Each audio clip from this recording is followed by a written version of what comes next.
Hi friends, எல்லாருக்கும் வணக்கம். எல்லாரும் எப்படி இருக்கீங்க? நான் ரொம்பவே நல்லா இருப்பீங்க நம்புறேன். நாங்களும் ரொம்பவே நல்லா இருக்கோங்க. இன்னைக்கு வீடியோவில் எதை பற்றி பார்க்க போகிறோம் அப்படின்னா, தம்ப்நெயிலே பார்த்துருப்பீங்க. என்னுடைய யூடியூப் சம்பளம் வந்துடுச்சுங்க. வந்து 1 மந்த் ஆகுது. பட் என்னால் வீடியோ எடுக்க முடியல. இன்னைக்கு எடுக்கலாம், நாளைக்கு எடுக்கலாம்னு அப்படியே போயிட்டே இடிச்சு. ஷார்ட்ஸ்னால் டக்குன்னு நான் எடுத்துருவேன். லாங் வீடியோங்கிறப்ப வந்து ஒரு டேக்லேயே எடுக்க முடியாது. இடையில வந்து அப்படிலாம் பேசுவோம், குளரும்ல. அதனால் நிறைய டேக் போயிட்டுருக்கோம். அந்தளவுக்கு வந்து தம்பி வந்து டைம் கொடுக்க மாட்டான். அதனால் இப்போ நாங்கள் தூங்க வச்சுட்டு ஒரு வீடியோ எடுத்தாலும் இந்த லாங் வீடியோ எடுத்து போட்டுருணும் அப்படின்ட்டு முடிவில் தான் நான் இப்போ எடுத்துகிட்டு இருக்கேன். சரி, நான் வளன்னு பேசல. யூடியூப் சம்பளம் எவ்வளோ வந்துச்சு அப்படின்னு நான் சொல்கிறேன். இப்போ சொல்ல மாட்டேன், வீடியோ இடையில சொல்கிறேன். ஏன் அப்படின்னா பார்த்தீங்களா குளருது. ஏன் அப்படின்னா நான் ஃபஸ்ட்டே சொல்லிட்டேன் அப்படின்னா சம்பளம் தெரிஞ்சுட்டு டக்குன்னு ஸ்கிப் பண்ணிவிட்டு போயிடுவீங்க. அதனால் நான் வந்து இடையில சொல்கிறேன். ஸோ வந்து வீடியோவை ஸ்கிப் பண்ணாமல் எண்டு வரையும் பாருங்கள். முக்கியமாக இந்த வீடியோ நான் எடுக்கிறதுக்கு காரணம் என்ன அப்படின்னா, எனக்கு தெரிஞ்சவங்களோ சொந்தக்காரங்களோ யாராக இருந்தாலுமே இந்த வீடியோ பார்ப்பீங்க. பார்க்குறவங்களுக்கு சொல்கிறேன். பார்க்குறவங்கன்னா எல்லாருக்கும் சொல்லலைங்க, யார் யார் சொன்னாங்களோ அவங்களுக்கு தெரியும். யூடியூப் வீடியோ எடுக்கிறது எவ்வளோ கஷ்டம். டக்குன்னு வீடியோ எடுத்து போட்டதுமே உடனே பணத்தள்ளி கொட்ட மாட்டாங்க. எங்கே முன்னேறிடுறாங்களோ என்னமோ அப்படின்னு சொல்லிட்டு அவங்க பேசுகிற பேச்செலாம் இல்லை, காது பட நல்லாவே பேசுவாங்க. என்னமோ வீடியோ பைத்தியங்க, இதே வேலை எப்போ பார்த்தாலும் அப்படின்றது.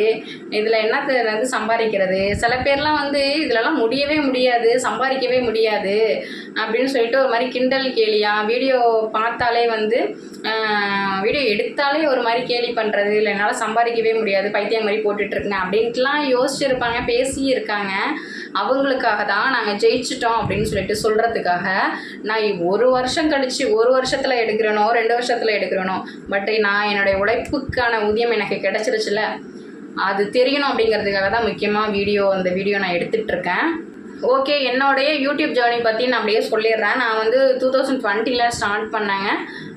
ஒர்க் பண்ணிகிட்டு இருந்தேன். யூடியூப் எதுக்காக ஓப்பன் பண்ணேன் அப்படின்னா, கொரோனா டயத்தில் அந்த டைம் 2020 வந்துச்சு இல்லையா, February 23 நினைக்கிறேன். கரெக்டாக 23 என்னன்னு தெரியல. அப்போ வந்து லீவ் விட ஸ்டார்ட் பண்ணாங்க. சரி, ஏதாவது பிரயோஜனமாக பண்ணலாம் அப்படின்னு சொல்லிட்டு யூடியூப் ஸ்டார்ட் பண்ணலான்ட்டு குக்கிங் வீடியோ தான் நான் ஸ்டார்ட் பண்ணேன். பேர் இன்னும் பிரபா லைஃப் ஸ்டைலும் வச்சுருந்தேன். பட் ஃபேஸ் கட்டி போடுறதுக்கெலாம் எனக்கு அப்போ ரொம்ப கூச்சமாக இருக்கும். இப்போலாம் ஃபேஸ் கட்டி போட ஆரம்பிச்சிட்டேன்.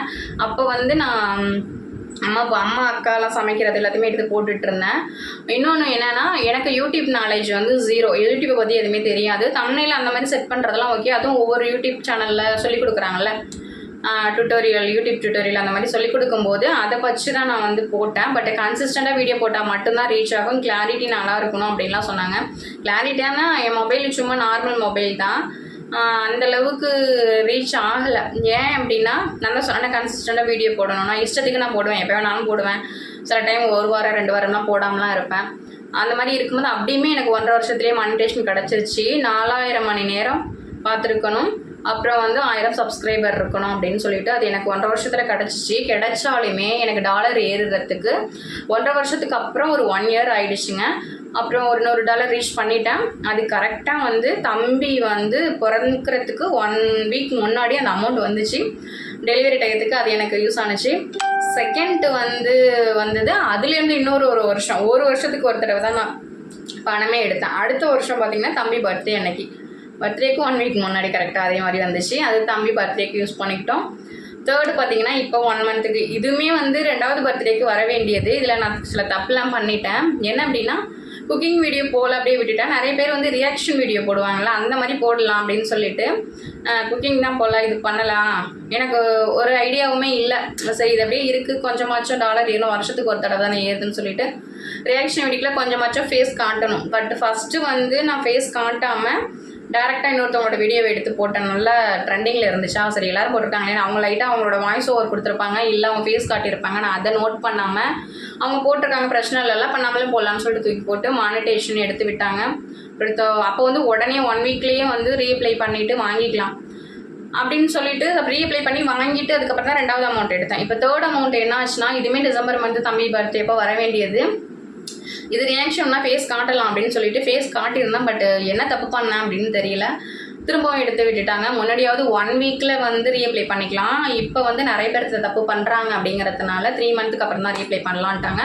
அப்போ எனக்கு வந்து அந்த 3 மந்த்துக்கான டாலர் ஒரு மாதத்துக்கு எப்படியும் $8 ஏறும். கிட்டத்தட்ட ஒரு 2000 ரூபா அமௌண்ட்டு கிட்டே எனக்கு லாஸ், நான் பண்ண தப்புனால அப்படிங்கிறதுனால இப்போ கொஞ்சம் எனக்கு லேட் ஆகிடுச்சு இந்த அமௌண்ட் வர்றதுக்கு.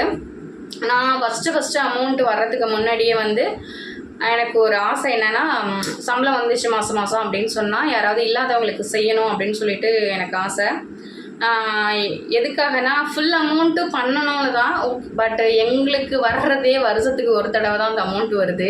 அப்படிங்கும்போது ஃபுல் அமௌண்ட்டையும் நான் கொடுத்துட்டா நான் இப்போ பட்டத்துக்கு கஷ்டப்பட்டேன் தான். நான் வீடியோ எடுக்கிறதுக்கு அப்புறம் குக்கிங் வீடியோக்கெலாம் ரொம்பவே அப்போ சீரியஸாக இல்லாலுமே ரொம்ப கஷ்டப்பட்டு வீடியோ எடுப்பேன். எப்படியாச்சும் ரீச் ஆகணும், சம்பாதிக்கணும் அப்படின்னு சொல்லிட்டு ஒர்க் பண்ணாலும் இதில் நான் சம்பாதிக்கணும் அப்படின்ட்டு எல்லா பணத்தையுமே நான் கொடுக்க முடியாது இல்லையா. அதனால் ஒரு 2000 மட்டும் யாருக்காச்சும் இல்லாதவங்களுக்கு கொடுக்கலாம். மாதம் மாதம் எனக்கு சம்பளம் வந்துச்சு அப்படின்னா கண்டிப்பாக நான் மாதம் மாதம் செய்வேன்.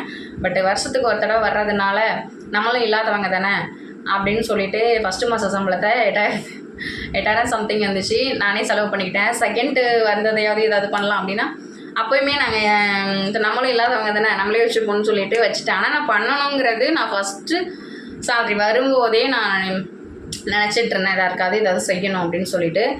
இப்போ 3rd சேலரி வந்திருக்கு.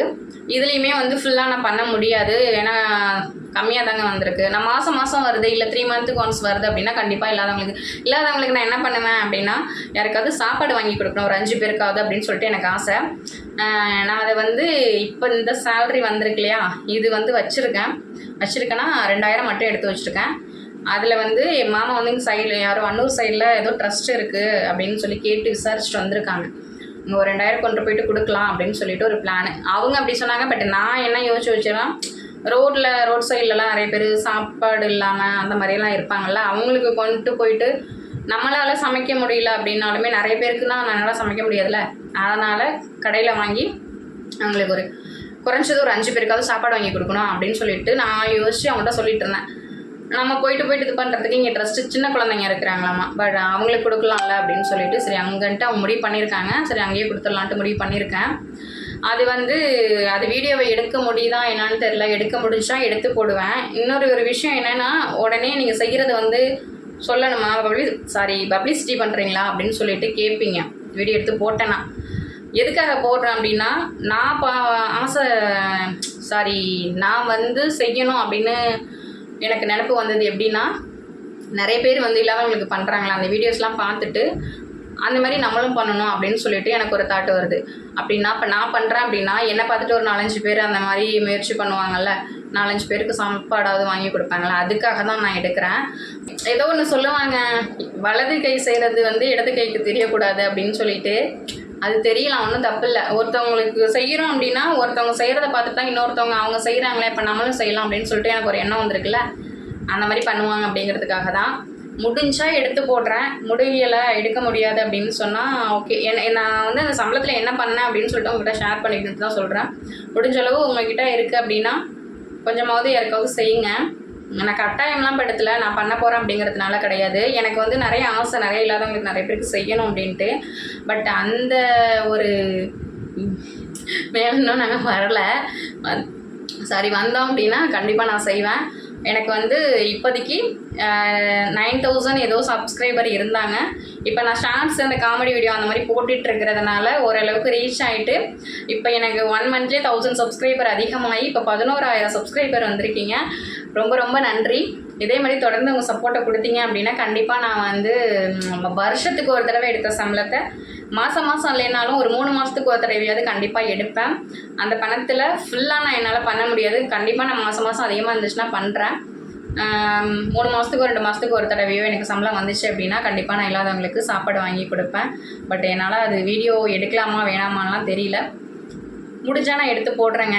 அதுக்கப்புறம் நான் வேறு என்ன சொல்கிறது, யாராவது யூடியூப் சேனல் ஸ்டார்ட் பண்ணுறீங்க அப்படின்னா கொஞ்சம் பொறுமையாக இருக்கேன். எனக்கு பொறுமைங்கிறது சுத்தமாக கிடையாது. கொஞ்ச நாள் போட்டேன், ரீச் ஆகலை அப்படின்னு சொல்லிட்டு அப்படியே நான் விட்டுட்டேன். அந்த மாதிரி இல்லாமல் கன்சிஸ்டண்ட்டாக போடுங்க இந்த டயத்துக்குள்ளே அப்படின்னு சொல்லிட்டு போட்டிங்கன்னா ஓகே. 2020 நான் ஸ்டார்ட் பண்ணேன் இல்லையா, அது பண்ணி 5 years ஆகுதா. அதுக்கப்புறம் இடையில என்ன பண்ணிட்டேன்னா அந்த பிரபா லைஃப் ஸ்டைல் அப்படியே ஓரம் கட்டிட்டேன். அதில் எந்த வீடியோமே போடலை. பிஃபோர் மேரேஜ் நான் நிறைய குக்கிங் வீடியோ போட்டிருந்தேன். ஆஃப்டர் மேரேஜ் கொஞ்சம் போட்டு பார்த்தேன், அப்பயுமே ரீச் ஆகலை. இது வேலைக்கு ஆகாதுன்னு சொல்லிட்டு ஒதுக்கி வச்சுட்டு அதுக்கப்புறம் 2-3 சேனல் ஸ்டார்ட் பண்ணேன். அதுவுமே ஊற்றிக்கிச்சு, மானிட்டேஷனே கிடைக்கல. ஷார்ட்ஸாக போட்டு பார்ப்போம் அப்படின்னு சொல்லிட்டு போட்டு பார்த்தேன், ரீச் ஆகலை. சப்ஸ்கிரைபர் வந்துடுவாங்க, பட்டு வாட்ச் டைம் 4000 மணி நேரம் வரணும்ல, வாட்ச் ஹவர்ஸ் வரல.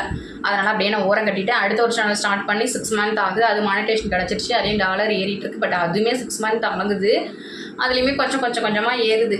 விடாமுயற்சி விஸ்வரூப வெற்றி அப்படின்னு சொல்லிட்டு கொஞ்ச நாள் போட்டுக்கிட்டே இருப்போம். என்னைக்கா இருந்தாலும் உழைப்புக்கான ஊதியம் கண்டிப்பாக கிடைக்கும்ல அப்படின்ட்டு போட்டுட்ருக்கேன். ஸோ தொடர்ந்து உங்களுடைய ஆதரவை கொடுப்பீங்கன்னு நம்புகிறேன். ஓகே ஃப்ரெண்ட்ஸ், இதுவரையும் எங்கள் வீடியோவை ரொம்ப பொறுமையாக பார்த்ததுக்கு ஒரு விஷயம் நான் சொல்லவே இல்லைல்ல, சம்பளம் எவ்வளோ அப்படின்னு சொல்லிட்டு சாரி. எவ்வளோ அப்படின்னா மறந்துட்டேங்க உண்மையா. எவ்வளோன்னா நீங்களே கணக்கு பண்ணிக்கோங்க. $105 எனக்கு ஏறி இருந்துச்சு. $1 86 ரூபான்னு நினைக்கிறேன், தெரியல கரெக்டாக. எனக்கு வந்து 8,000க்கு மேலே 10,000க்குள்ளே எனக்கு வந்த அமௌண்ட்டு. ஏன்னா வந்து அமௌண்ட்டு வந்து சேல்ரி வந்து கரெக்டான அமௌண்ட் வந்து சொல்லக்கூடாதாமா, அது யூடியூப் பாலிசி படி. பட் நிறைய பேர் சொல்கிறாங்க. ஏன்னா ஏற்கனவே 2 தடவை ஆப் அடிச்சுக்கிட்டேன். திரும்பவும் சொல்லி ஏதோ பிரச்சனை ஆகிடுச்சுன்னா வர்ற அந்த 5-10 கூட வராமல் போயிடும். ஸோ நீங்களே கால்குலேட் பண்ணிக்கோங்க. ஓகே ஃப்ரெண்ட்ஸ், இதுவரை எங்கள் வீடியோ ரொம்ப பொறுமையாக பார்த்ததுக்கு ரொம்ப நன்றிங்க. வீடியோ பிடிச்சிருந்தா லைக் பண்ணுங்கள். இப்போ தான் எங்கள் வீடியோ ஃபஸ்ட் டைம் பார்க்குறீங்க அப்படின்னா ப்ளீஸ் சப்ஸ்கிரைப் பண்ணிவிட்டு எங்கள் சேனலுக்கு சப்போர்ட் பண்ணுங்கள். ஓகே, தேங்க்யூ, பாய்.